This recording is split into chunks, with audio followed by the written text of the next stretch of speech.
کتاب، اور میں آپ کو بتاتا چلوں کہ باپ کی شان بیٹے ہی بیان کر پاتے ہیں، بے شک، دادا کی شان، دادا کی عظمت پوتے ہی بیان کر پاتے ہیں۔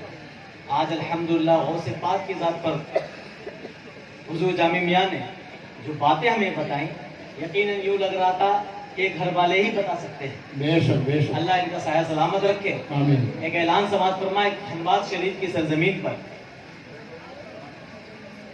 26-27 اکتوبر کو، آنے والی 26-27 اکتوبر کو الحمدللہ مسابقہ حدیث ہوتا ہے اور عرس شاہ میران منایا جاتا ہے۔ یقین جانے میں نے دیکھا ہے الحمدللہ حضور سید معین الدین اشرف اور معین میاں اشرفی الجیلانی اطال اللہ عمرہ کے ساتھ رہا ہوں، الحمدللہ ان کی معیت حاصل ہے۔ میں نے دیکھا یہ ایسا ایک عرس ہوا کرتا ہے اس سرزمین پر کہ جس کی مثال نہیں ملتی۔ مسابقہ حدیث الحمدللہ ہوتا ہے دور دراز کالیکٹ کیرلا، الجامعۃ الثقافہ سنیہ، وہاں سے طالب علم تشریف لاتے ہیں۔ الجامعۃ الاشرفیہ مبارک پور اور دیگر بڑے بڑے ادارے جتنے بھی ہندوستان میں ہیں، وہاں سے طالب علم حاضر ہوتے ہیں اور ان کے رہنے سہنے کھانے پینے آنے جانے تمام اخراجات ادارہ وہاں برداشت کرتا ہے الحمدللہ، اور ان کا بڑا خیال رکھتے ہوئے وہ مسابقہ حدیث ہوتا ہے اور تمام تفصیلات اور تمام پروگرام کی تقریبات وہاں ہوا کرتی ہیں، اور دور دراز سے دنیا بھر کے علماء کرام، بڑے بڑے مفتیان اعظام الحمدللہ وہاں پہنچتے ہیں۔ آپ حضرات بھی کوشش کریں کہ اس عرس میں پہنچیں اور حضرت کے فیضان سے مالا مال ہوں۔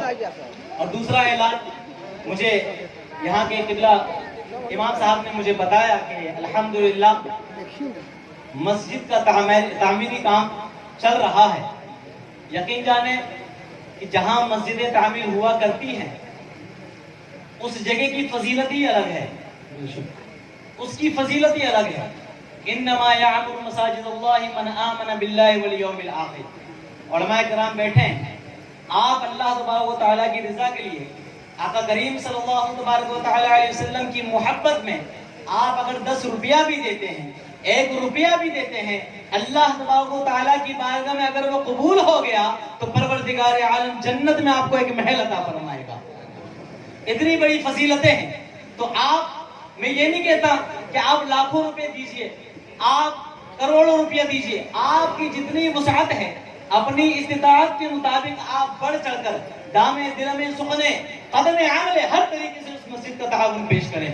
آپ رہیں یا نہ رہیں، ہم رہیں یا نہ رہیں، انشاءاللہ یہ مسجدیں قیامت تک باقی رہیں گی۔ یاد رکھیں، مسجدیں کسی ڈھانچے کا نام نہیں۔ ایک مرتبہ کسی زمین کے حصے پر اگر وہ مسجد قائم ہو جائے، اگرچہ وہاں اینٹ بھی نہ ہو، کچھ بھی نہ ہو، لیکن پھر بھی وہ جگہ اللہ کی بارگاہ میں مسجد رہا کرتی ہے۔ وہاں پر اگر کوئی انسان عبادت نہ کرے لیکن اللہ کی رحمت کے فرشتے وہاں پر عبادتیں کیا کرتے ہیں۔ حضرات محترم، ہم رہیں یا نہ رہیں، ہم قبر میں پہنچ جائیں گے، ہم وہ بھی دن دیکھیں گے کہ ہم جب قبر میں پہنچ جائیں گے اور فرشتے نور کی تھالیوں میں سجا کر جب ثواب لے کر آئیں گے اور ہمیں پوچھا جائے گا کہ یہ کون سا ثواب ہے، تو فرشتے عرض کریں گے فلاں فلاں مقام پر حضور سید جامع میاں تشریف لائے تھے، آپ نے مسجد میں تعمیراتی کام میں حصہ لیا تھا، آج وہاں پر بچے اور نوجوان نماز پڑھ رہے ہیں، سجدہ کر رہے ہیں، اللہ کی عبادت کر رہے ہیں، تسبیح کر رہے ہیں، اسی کا ثواب یہ تمہاری بارگاہ میں پہنچ چکا ہے۔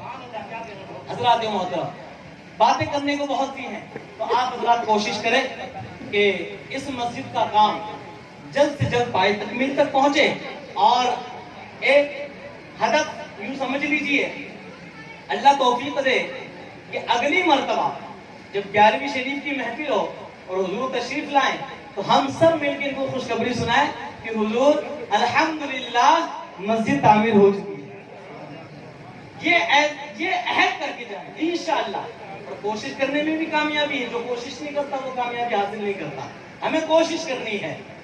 اللہ تعالیٰ ہم سب کو کہنے سننے سے زیادہ عمل کرنے کی توفیق عطا فرمائے۔ ذرا ہاتھوں کو بلند کر کہیں انشاءاللہ ہم مسجد کے تعمیری کام میں حصہ لیں گے، انشاءاللہ انشاءاللہ۔